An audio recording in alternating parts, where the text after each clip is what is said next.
Heads of state and government, ministers,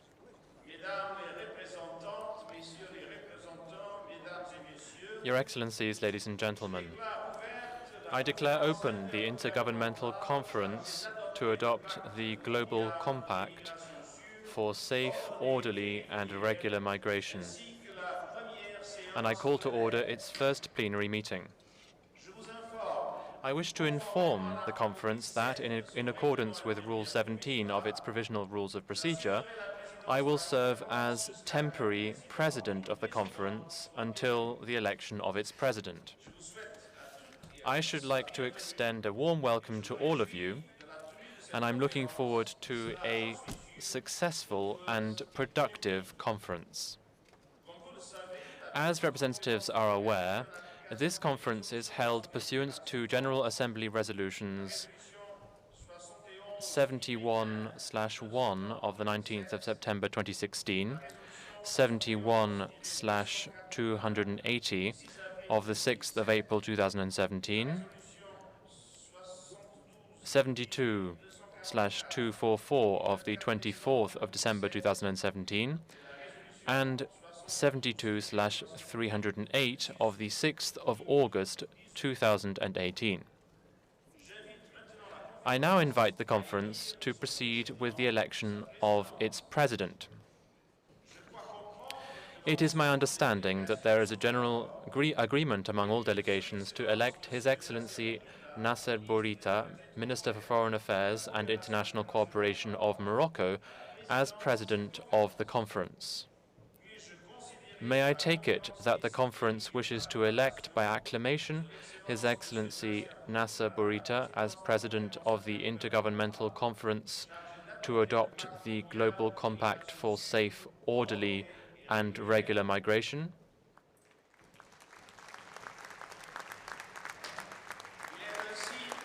It is so decided. Au nom de toutes les participants, on behalf of all participants in the conference, I congratulate His Excellency and I invite him to take his seat at the podium to take over the proceedings of the conference. I request protocol to escort His Excellency.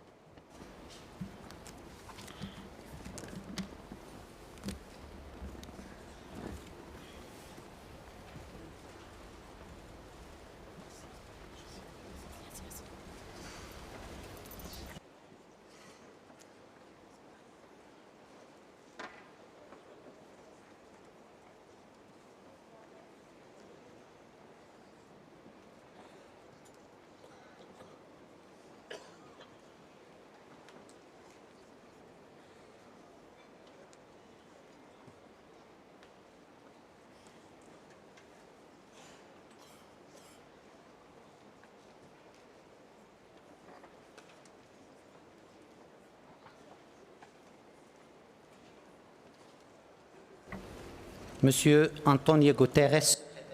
Your Excellency António Guterres, Secretary General of the United Nations. Ms. María Fernanda Espinosa Garcés, President of the 73rd session of the General Assembly. Distinguished heads of state and government, ministers, Your Excellencies, ladies and gentlemen. It is an honor and a privilege for me to have been elected President of the Intergovernmental Conference to adopt the Global Compact for Safe, Orderly and Regular Migration.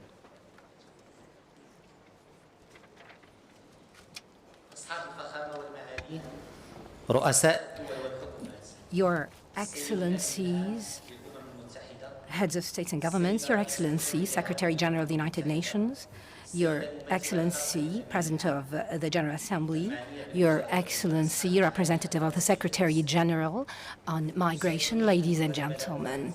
It's my great pleasure to express my thanks for the trust you've put in my country, the Kingdom of Morocco, and to elect me as President of this international conference the Intergovernmental Conference to adopt the Global Compact for Safe, Orderly and Regular Migration. On this occasion, it gives me great pleasure to express my sincere thanks to the member states who, through their participation today, have proved their engagement that brought us together since we launched the process of negotiations on this Global Compact. This presidency that you have entrusted in me, thanks to the multilateral agreement that gathered us all, proves the importance of the subject under consideration, that is migration. The Kingdom of Morocco, under the leadership of the King Mohammed VI, has contributed in the efforts to bring about this consensus, global consensus. Throughout this year, we have organized 4 important international conferences on migration. 2 of them were regional, that were held on a ministerial level to capitalize the migration on Africa that was adopted during the 30th African Summit. There is also the Euro-African Conference on Migration that was co-chaired with Belgium, as well as the 11th session on the International Conference on Migration, which was hosted by the Kingdom over the past few days in cooperation with Germany. Throughout those events, along with others, we have spared no effort to undertake our responsibility as an active member in the international community and a leader on the migration issue to defend those principles that we have made a point to include in the international agenda on migration. These included this common responsibility and consensus on migration and controlling all factors on migration, combating any smuggling of refugees or migrants. Si nous sommes réunis ici aujourd'hui, c'est parce que We have gathered here today because we are aware more than ever before of the importance of the migration issue, and we also aware that our interdependence is as real as our shared responsibility. We have shown lucidity by opting for a global compact through its adoption for safe, orderly and regular migration. While some people may think that multilateralism is in competition with sovereignty, but we are showing that in fact it is an act of sovereignty today. It is a tool and a proof of its resilience. This multilateralism remains a commitment to dialogue and commitment to overcome global challenges.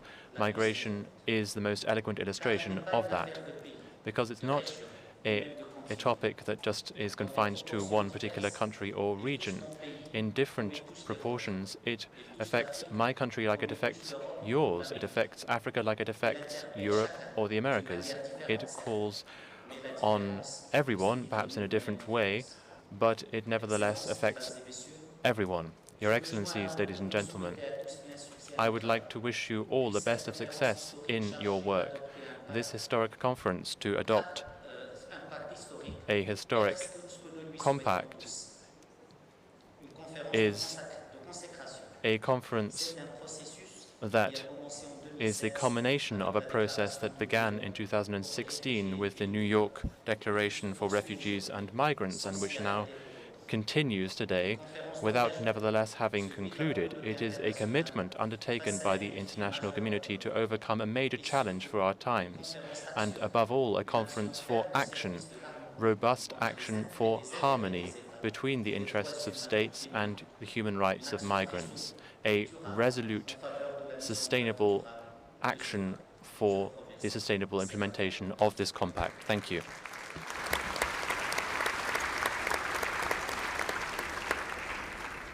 Je donne maintenant la parole. I now give the floor to His Excellency Mr. António Guterres, Secretary General of the United Nations, to give a statement. You have the floor. Excellencies, ladies and gentlemen, all protocol observed. I thank the government and the people of the Kingdom of Morocco for hosting this important global gathering and welcoming us so warmly to this wonderful conference center. And I thank all of you for coming together in support of the Global Compact for safe, orderly, and regular migration. This moment is the inspiring product of dedicated and painstaking efforts. And I would like to express my enormous admiration for the vision and hard work that have produced the Global Compact. You are here because you recognize the importance of this compact as a roadmap to prevent suffering and chaos and to provide cooperation strategies that will benefit all.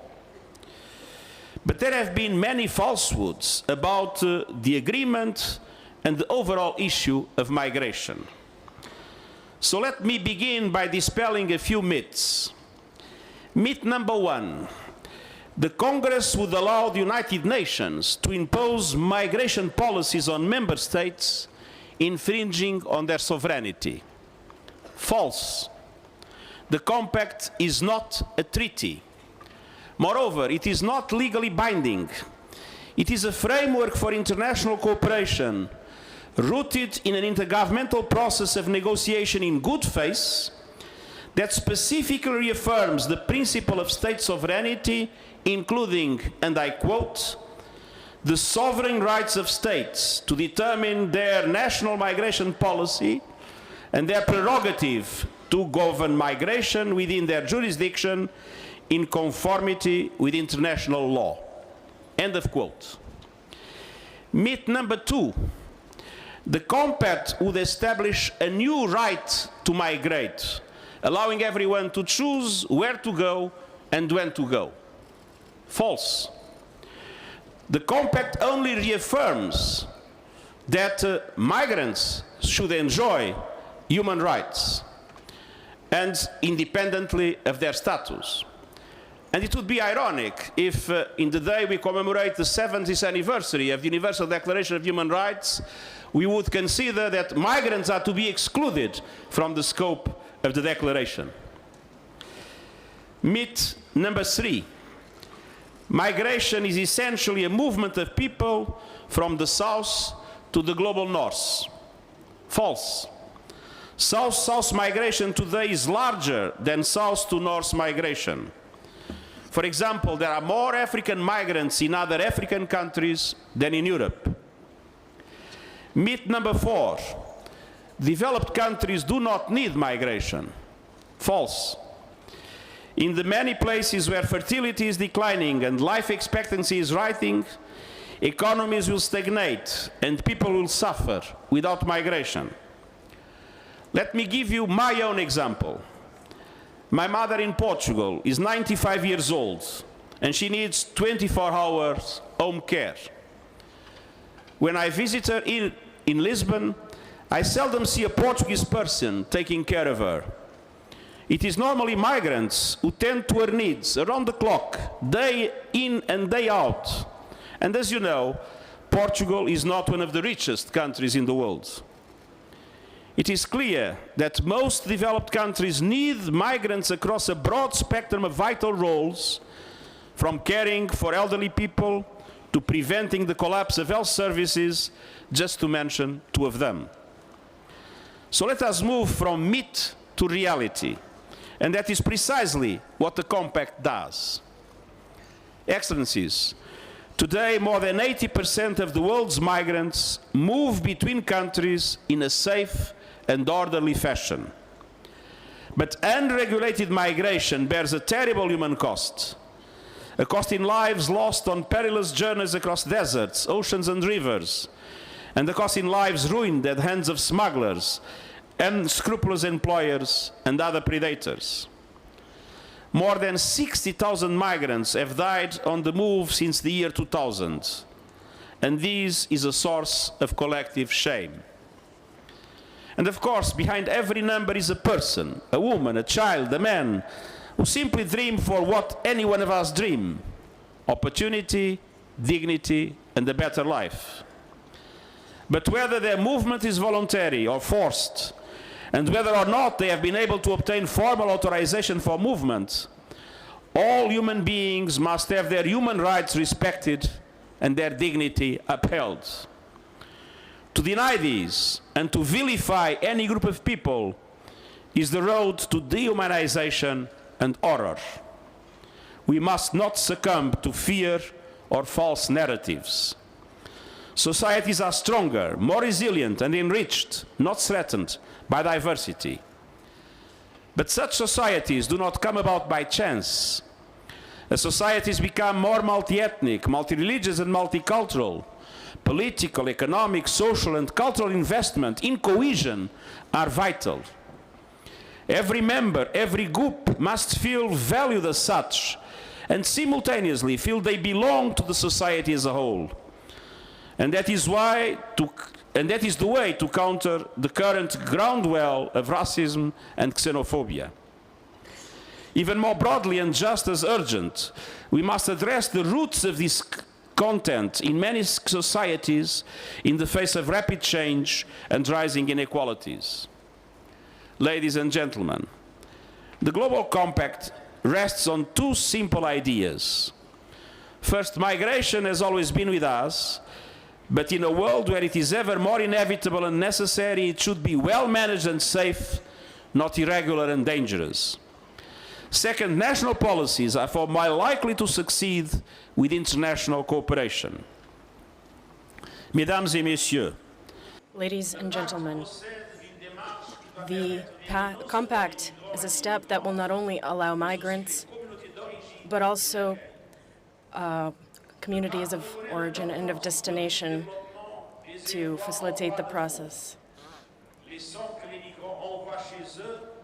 The remittances that migrants send back home are 3 times the amount of ODA, where they spend 85% of what they earn. The compact proposes to develop legal pathways that will allow migrants to access labor markets where labor is needed. This will allow to better combat illicit trafficking and exploitation of migrants.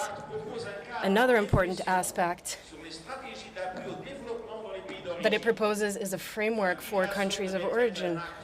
Migration must be an act of choice. It should never be an act of desperation. The compact makes the voices of women and girls heard. They are particularly vulnerable, and they represent nearly half of the 260 million of migrants across the world.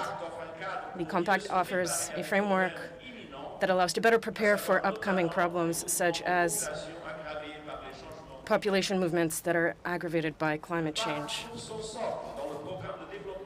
The compact is based on the 2030 Development Agenda as its foundation, and I reiterate the universally recognized norms and principles, including the sovereignty of the state, are reaffirmed in the compact. As part of their new network, the United Nations bodies, in particular the International Organization for Migration, will be able to better support member states. Along with the Global Compact on Refugees, the Global Compact for Migration provides a platform for humane, sensible, mutually beneficial action. It is true that some states are not with us today. I can only hope they will see the Compact's value for their own societies and join us in this common venture. And I welcome the overwhelming global support for this Compact. I commend the efforts of the President of the General Assembly, the facilitators, my special representative, and so many others.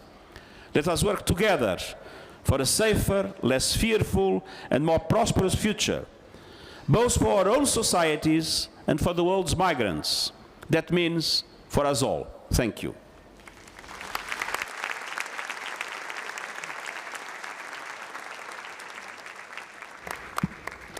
Je remercie Monsieur le I thank His Excellency, the Secretary General of the United Nations, for his introductory statement.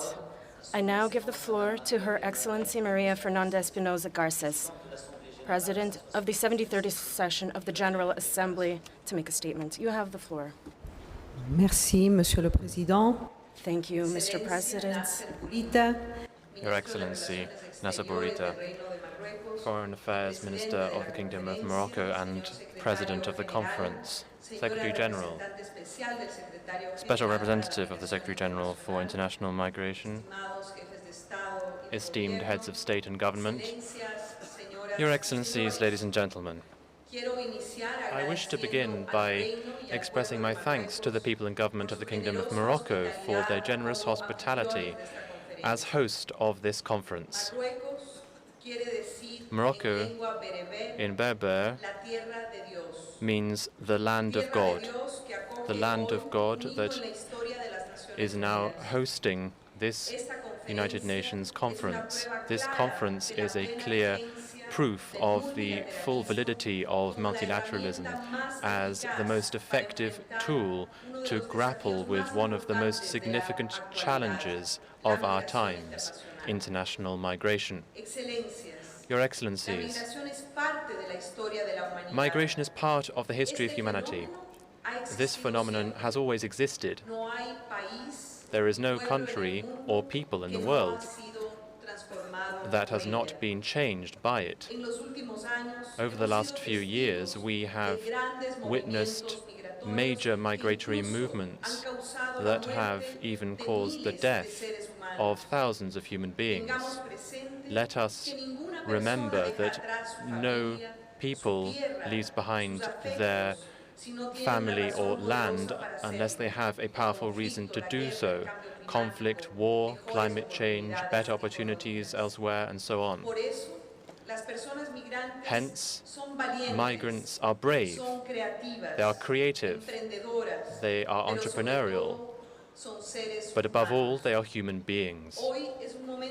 Today is an historic moment because we are putting a human face on migration and because we will, with this compact, establish an agreement and a commitment to cooperate, exchange and learn from each other about all the dimensions of migration and the challenges faced by countries of origin, transit and destination.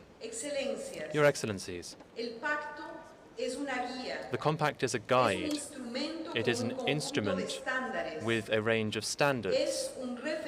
It is a reference point for our public policies in the domain of migration. The compact is a global response to a reality that we can only tackle together, because international migration is, through its very nature, a cross-border and global phenomenon. Your Excellencies, yesterday we commemorated the International Day Against Genocide. The compact also represents a common vision to put an end to xenophobic discourses and xenophobia, which may lead to tragic histories which we do not want to experience ever again. The compact which we will adopt today is a flexible instrument which can be adapted to the needs, visions and priorities of every country.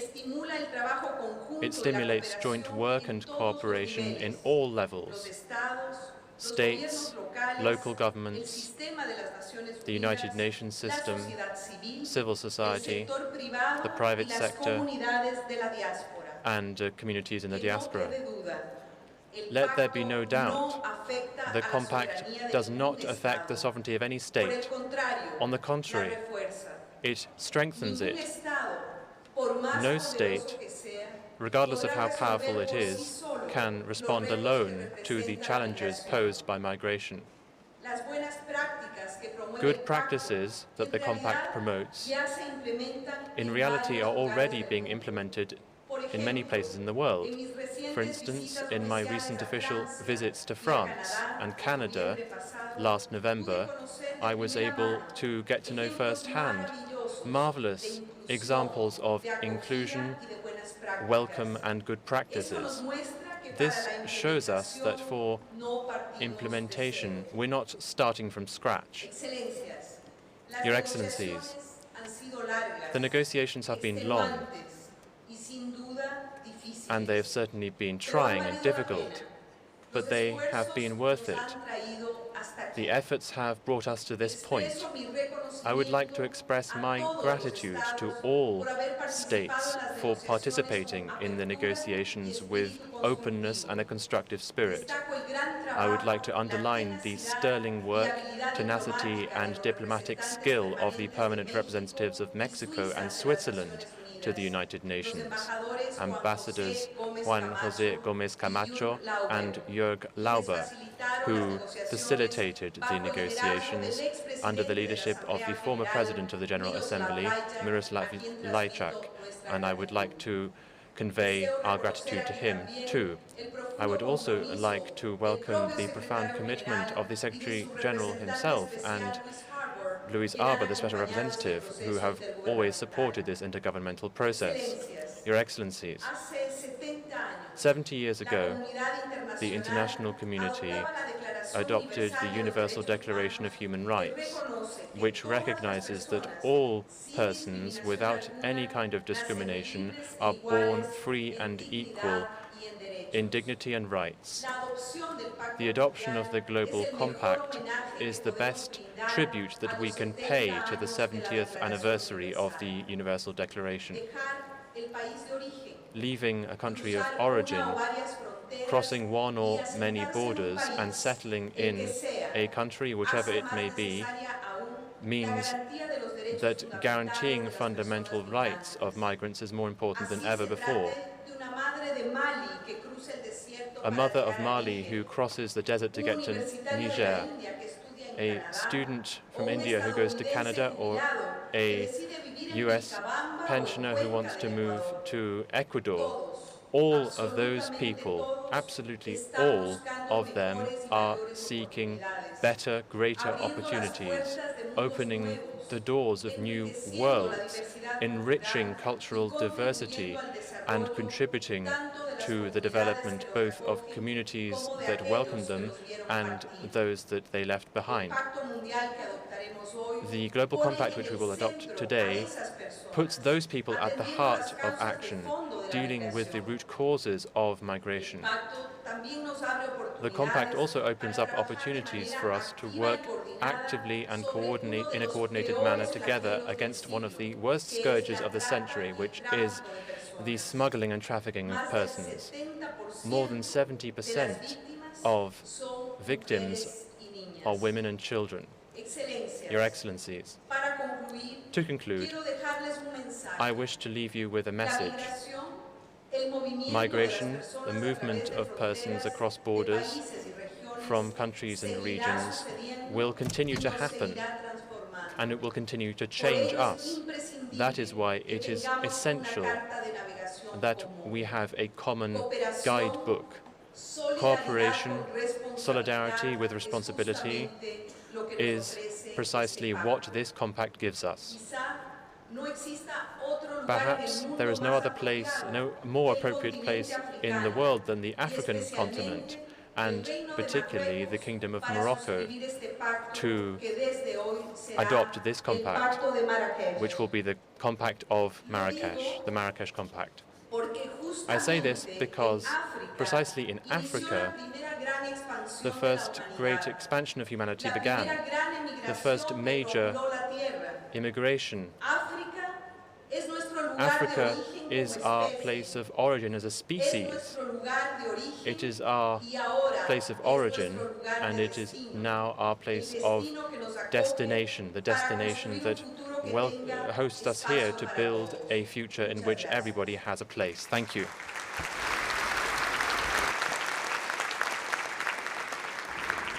Je remercie la présidente de la...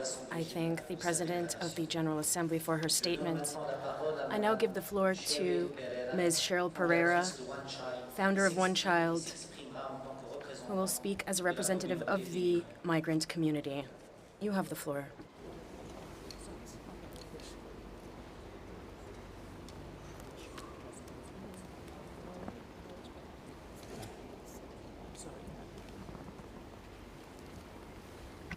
Thank you very much.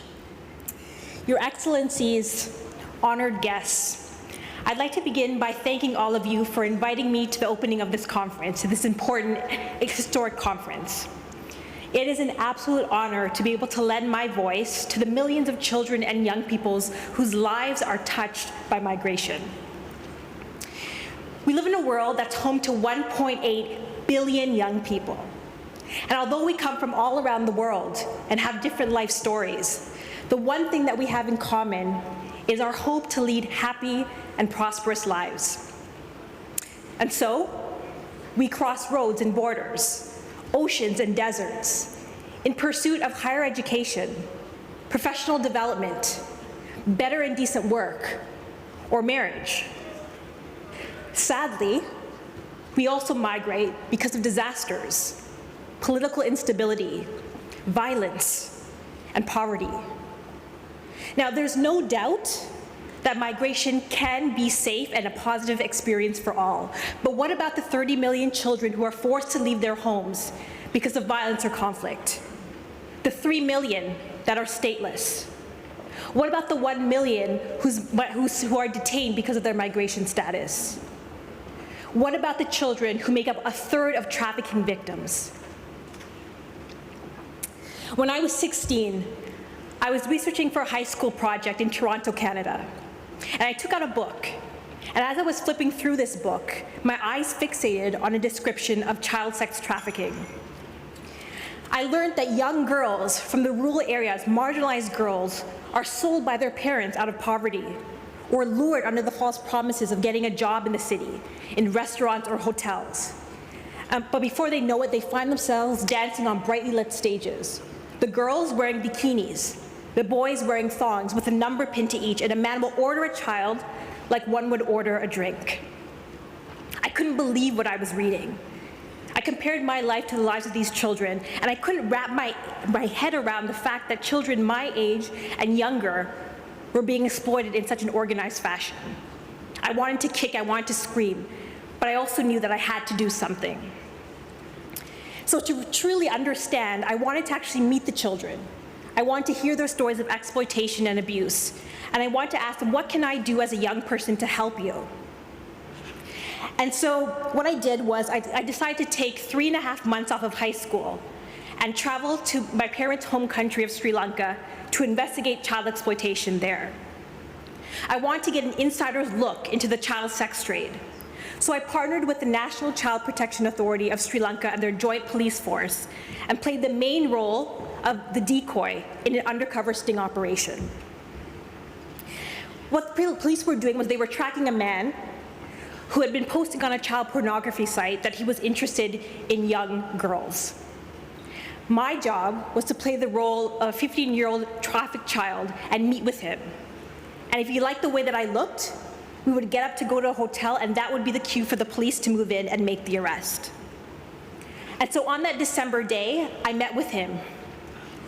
IOE members are 155 representative business organizations in 144 countries, which together represent more than 50 million companies of every size, the largest global business network. I also speak as the CEO of a leading company in the Turkish pharmaceutical industry. Allow me first to congratulate the governments for proving that intensive and coherent multi-stakeholder dialogue can result in concrete outcomes, even if the case of such sensitive and complex issues as migration. The private sector has a three-pronged stake in well-regulated migration frameworks to fill skill shortages, ensure social stability, and contribute to the protection of the most vulnerable migrant workers. Let me turn to the economic aspect of this highly political issue. Almost everywhere, businesses face skills and talent shortages. By 2030, the shortage of around 85 million people could cost trillions of dollars in lost economic opportunity. The global manufacturing industry alone could experience a deficit of almost 8 million workers. Continued access to the right skills and experience is one of businesses' biggest concerns, and investing in talent acquisition and skills development is a priority. Too restrictive migration policies hamper growth. If skills are not available locally and hiring talent from abroad becomes too costly, companies, particularly SMEs, cannot compete and create new jobs. The world of work is changing fast. We believe the GSM will help respond to this new reality. Social and political instability engenders reluctance to invest in new capital or new markets and may encourage relocation. Nationalistic calls for simplistic approaches on migration raise concerns in the business community. Business is already sharing expertise with policymakers in identifying long-term solutions and to facilitate transitions from the informal to the formal economy. Well-functioning legal pathways for workers can help to reduce irregular and unlawful recruitment practices. Companies alone cannot enforce regulations, but can support governments in promoting regulations and enforcement mechanisms to ensure responsible recruitment. Let me be clear. Given the complexity and confusion surrounding this issue, the business community wants to commit in an organized manner rather than individually. For almost 100 years, IOE has taken the lead on effectively coordinating business. In 2016, we established a dynamic network of companies committed to well-functioning migration policies. But we can and must do more. I am proud to present today the Employers Marrakech Declaration, which sets out the immediate needs of companies, ways of partnering with the private sector, and recommendations to governments. Excellencies, your very presence indicates that your government fully embraces the mutual benefits of cooperation. With multilateralism under increasing pressure, the reform envisioned by the UN Secretary General offers an opportunity to make the United Nations more flexible, effective, and better equipped to respond to current and emerging challenges. The success of this reform will rebuild trust and confidence in multilateralism. Business needs more ambitious regulatory frameworks for skills mobility, and governments need the private sector to better argue the business case for well-designed migration policies.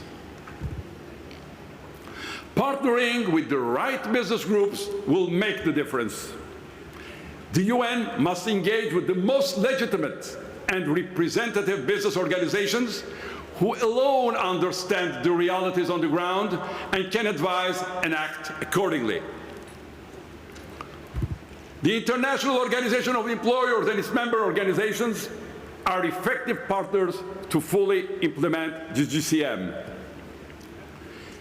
The IOE firmly commits to redoubling its effort with your help, Mr. Secretary General, to further mobilize the private sector to the benefit of the United Nations and its member states. We look forward to strengthening our partnership, starting here from Marrakech. Today marks only the beginning. I wish you a successful conference. Thank you.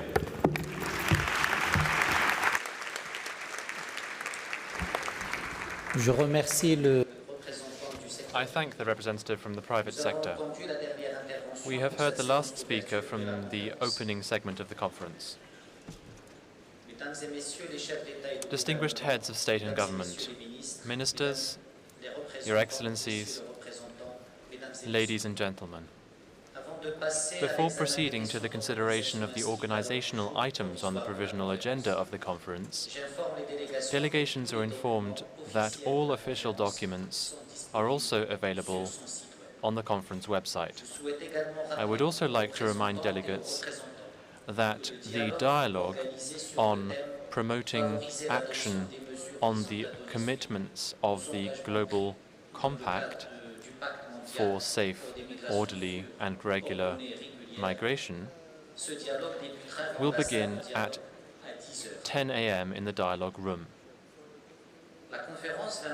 The conference will now consider item 3 of the provisional agenda, entitled Adoption of the Rules of Procedure. Delegations have before them a note by the Secretariat issued as document A/Conf 231/2, containing the provisional rules of procedure of the conference. May I take it that the conference agrees to adopt the rules of procedure as contained in document A/Conf 231/2? I hear no objection.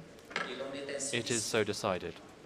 The conference has thus concluded its consideration of agenda item 3. The conference will now consider item 4 of the provisional agenda, entitled Adoption of the Agenda. I would like to draw the attention of delegations to document A/Conf 231/1, which contains the provisional agenda for the conference. May I take it that the conference wishes to adopt the agenda as contained in document A/Conf 231/1? I hear no objection. It is so decided. The conference has thus concluded its consideration of agenda item 4. The conference will now proceed to consider item 5 of the agenda, entitled Election of Officers Other than the President. Under Rule 6 of the Rules of Procedure, the conference shall now elect from among representatives of participating states, and on the basis of ensuring the representative character of the General Committee, 14 vice presidents, one of whom shall be designated as Rapporteur General. With regard to the election of the vice presidents, I have been informed that there is general agreement among delegations to elect the following countries: African states, Gabon and Nigeria; Asia-Pacific states, Bangladesh, Indonesia, and the Philippines; Latin American and Caribbean states, Ecuador and Guyana. May I take it that the conference wishes to elect the representatives of Bangladesh, Ecuador, Gabon, Guyana, Indonesia, Nigeria, and the Philippines as vice presidents by acclamation? I hear no objection. It is so decided. On behalf of the conference, I congratulate the vice presidents on their election. As concerns the states, Eastern European states and Western European and other states, the elections for those regions will take place as soon as the candidatures have been communicated. I have been informed that delegations have agreed to elect Willeton Felix, Minister of Guyana, as Rapporteur General of the conference. May I take it that the conference wishes to designate His Excellency Willeton Felix, Minister from Guyana, as Rapporteur General of the conference? I hear no objection. It is so decided. On behalf of the conference, I congratulate His Excellency Willeton Felix on his designation as Rapporteur General of the conference. The conference has thus concluded this stage of its consideration of agenda item 5.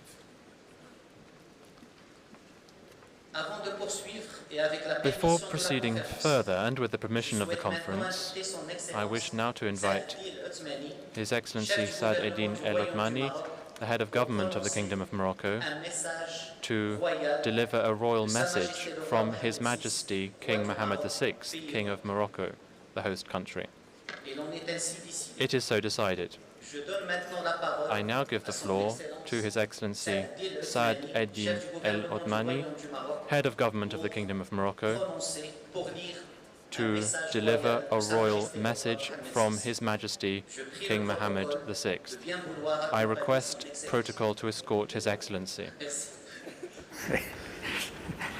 بسم الله الرحمن الرحيم أتشرف بتلاوة In the name of God, the merciful, the compassionate, it is my honor to deliver a royal message to this conference.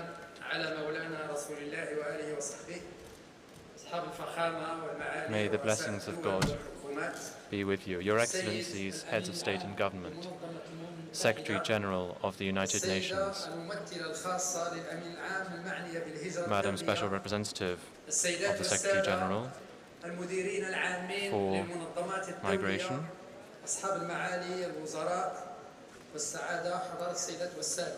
representatives of international organizations, ministers, Your Excellencies, ladies and gentlemen.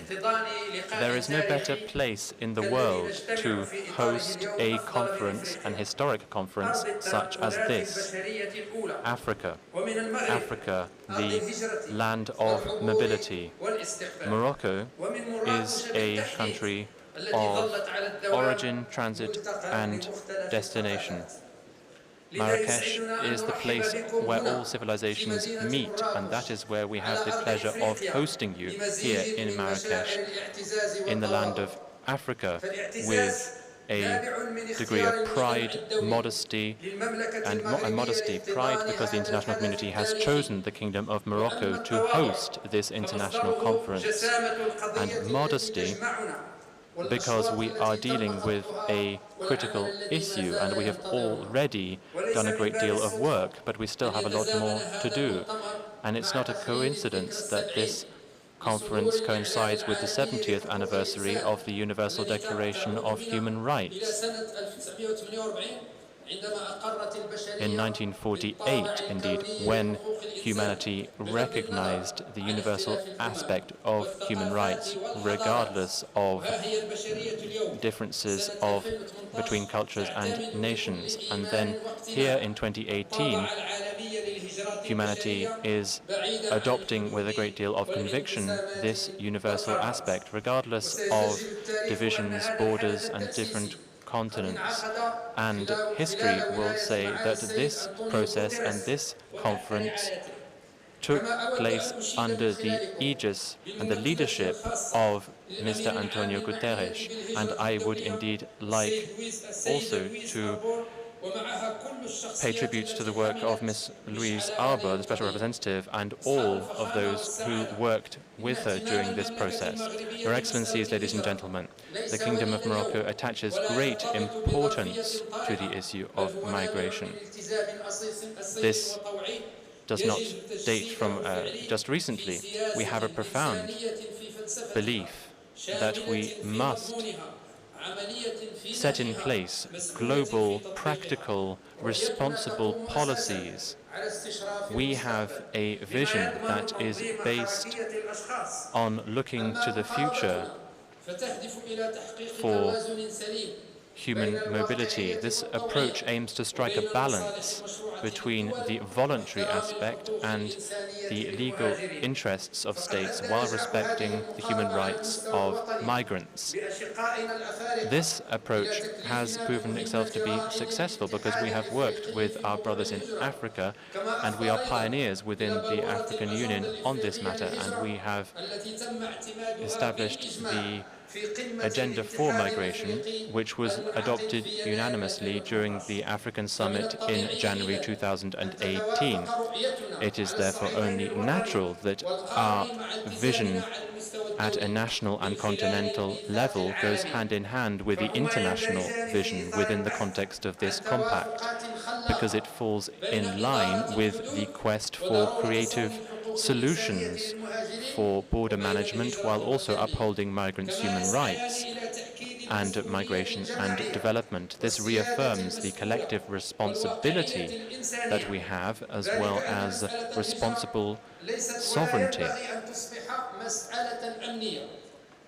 Migration must not become a security issue. It should not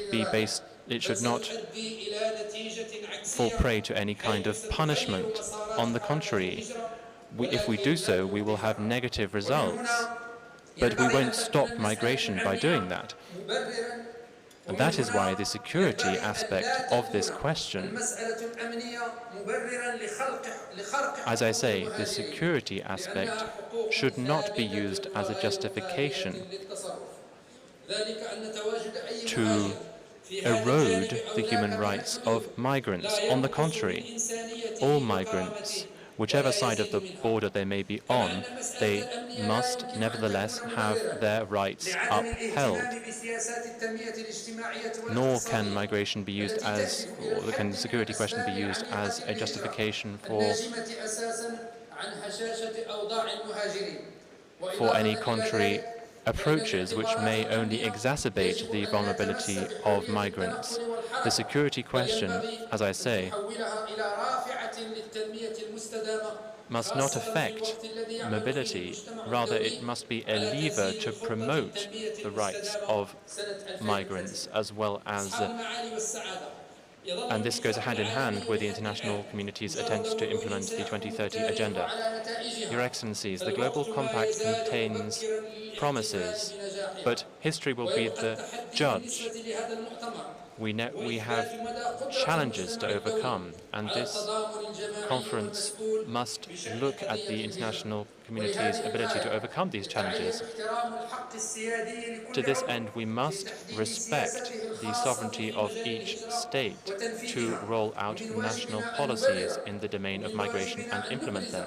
We must explain, we must underline the fact that multilateralism does not go hand in hand with responsibilities that are not respected. That is one of the challenges that we have in this conference. We must work together, and we must not give in to isolation. We must prioritize dialogue to find constructive solutions to overcome this challenge, because no state alone can grapple with the challenges of migration. In fact, if there is no cooperation, then we will not be able to work successfully. This global compact is not an end in and of itself, but it must be implemented in a practical manner. And that is why the Marrakech conference is a call for work first and foremost. Africa has responded to the call. Africa does not accept being on the sidelines. That is why Africa will be a key player. Africa has already implemented an agenda for migration and has established a roadmap. Africa has indeed been a pioneer in this process and has considered all aspects of migration. Indeed, we have also established a unit working on this issue, an observatory, and we reaffirm the role of this body through the Global Compact, but we need to ensure international cooperation between all kinds of international bodies and all bodies dealing with migration at all stages of migration and at all levels between development and migration. We must listen also to young people, and we must respond to what they are saying, because there are important issues and there are security issues here, but we have the answers. And that is what we are presenting today, and that is to say solidarity. Solidarity to counter exclusion. We are in favor of common responsibilities. Indeed, that is the very heart of this issue, to stem chaos and disorder by ensuring that human rights are upheld. So this is a page of history that we are writing here in Marrakech, and it is therefore a source of pride for the entire international community that has taken another step forward towards a new network for fairer, more humane migration. Thank you very much for your kind attention, and may the blessings of God be upon you.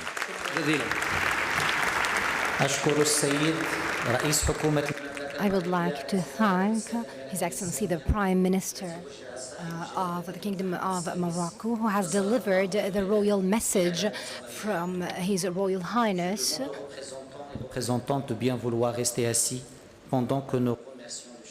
May I request representatives to remain seated while we greet the head of government.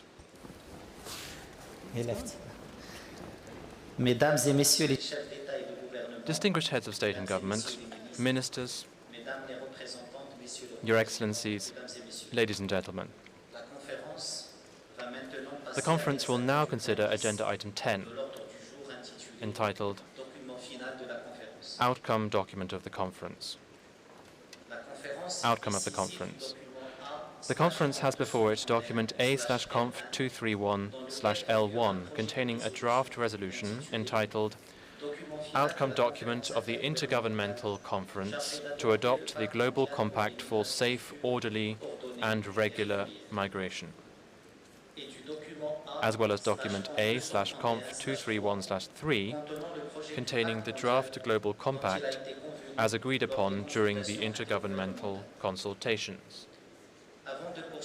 Before proceeding further, I would like to thank all states for their constructive participation in the negotiations of the draft Global Compact, and especially the co-facilitators of the intergovernmental negotiations, His Excellency Juan José Gómez Camacho, Permanent Representative of Mexico to the United Nations, and His Excellency Jörg Lauber, Permanent Representative of Switzerland to the United Nations, for so ably leading and concluding the negotiations on the draft outcome document. We shall now proceed to consider draft resolution A/Conf 231/L1.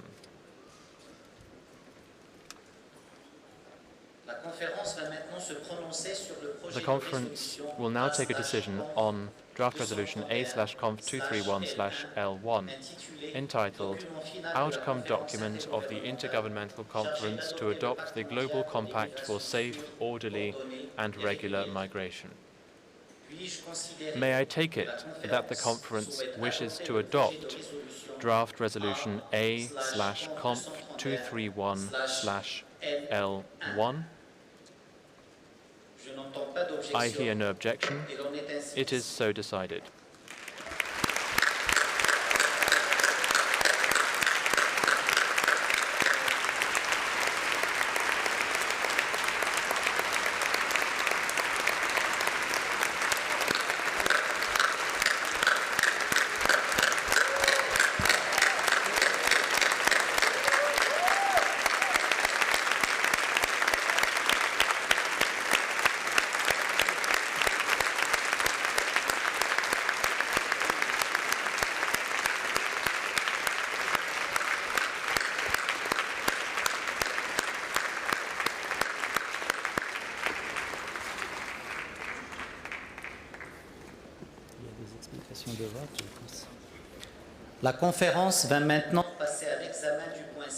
The conference will now consider item 6 of the agenda, entitled Organization of Work, including the establishment of subsidiary bodies and other organizational matters. The conference has before it a note by the Secretary-General entitled Organizational and Procedural Matters, contained in document A/Conf 231/4. May I take it that the conference wishes to approve the organization of work as contained in document A/Conf 231/4? I hear no objection. It is so decided. The conference has thus concluded this stage of its consideration of Agenda Item 6. I now invite the conference to consider Sub-Item A of Agenda Item 7, entitled Appointment of Members of the Credentials Committee. Rule 4 of the Rules of Procedure provides that there shall be a Credentials Committee of 9 members appointed at the beginning of the conference, and that its composition shall be based on that of the Credentials Committee of the General Assembly of the United Nations at its 73rd session. The candidate states for the Credentials Committee, taking into account the unavailability of 4 states from the Credentials Committee of the 73rd session of the General Assembly, are Bahamas, China, the Russian Federation, Finland, France, Ghana, Jamaica, Japan, and Sierra Leone. May I take it that the conference wishes to appoint the Bahamas, China, the Russian Federation, Finland, France, Ghana, Jamaica, Japan, and Sierra Leone as members of the Credentials Committee of the conference? I hear no objection. It is so decided. Delegates are reminded that in accordance with the rules of procedure of the conference, credentials issued by the head of state or government, or by the Minister for Foreign Affairs, or in the case of the European Union, by the President of the European Council or the President of the European Commission, should be submitted to the Office of Legal Affairs, located in Room 1 of the Secretariat Building, B1, if they have not already been submitted. The conference has thus concluded this stage of its consideration of Sub-Item A of Agenda Item 7. Distinguished heads of state and government, ministers, Your Excellencies, ladies and gentlemen, the conference